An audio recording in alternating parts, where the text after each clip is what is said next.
The Men Started Dying, Part 3. A story by Eby's Heart. 5 years after the death of the 10 brothers, the oldest grandson, who was married with children, died in the same way. That was when they knew they were not done with Tanko. Everyone became scared and they started searching for solution again. But after another year, another male grandson died.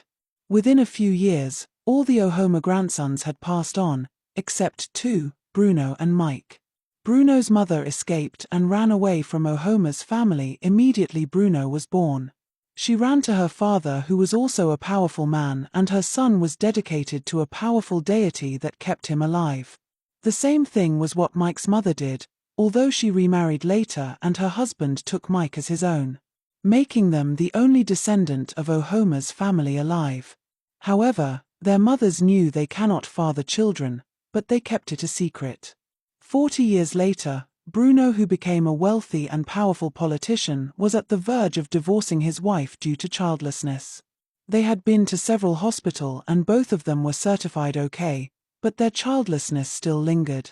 Until one day, Bruno's mother, who could not stand her son's predicament being exposed, arranged with a man to get Mary, her son's wife, pregnant. In order to make the plan work, she visited her son's home around the time her son traveled out for political meeting, and paid a young undergraduate a lot of money to do the job. He visited with the boy and told her daughter-in-law he was a son of a long-lost cousin. Mary welcomed them with open arms without knowing their plans. Every night, they would put sleeping tablet in Mary's glass of water whenever she was having dinner, and the boy will sleep with her. This happened for 2 weeks before Bruno's mother left. Bruno, who actually traveled to engage his pregnant girlfriend in Dubai, lied to his wife about going for a political meeting. His wife noticed he was extra happy when he returned and even slept with her, something he had not done in months. Not knowing his source of joy was that he was expecting a baby. Meanwhile, the other Ohoma grandson, Mike, has become a powerful man of God. He was from another village, being his mother's village. None of them were aware of their origin or what was following them. He has also been married for 5 years without a child and his marriage has been war. But being a man of God, he cannot even think of a second wife because of what it will do to his reputation, so he detests his wife, whom he believed was the problem.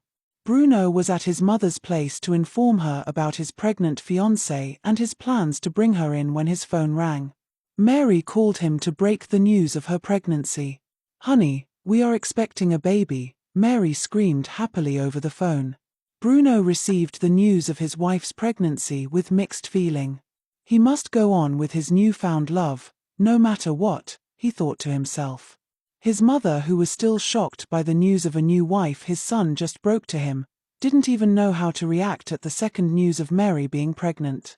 However, everything fell apart 9 months later when Mary gave birth to an albino child. "She cheated on me, Mom, Mary cheated on me. That albino baby is not mine," Bruno shouted on the phone while calling his mother to break the news about Mary giving birth to her child.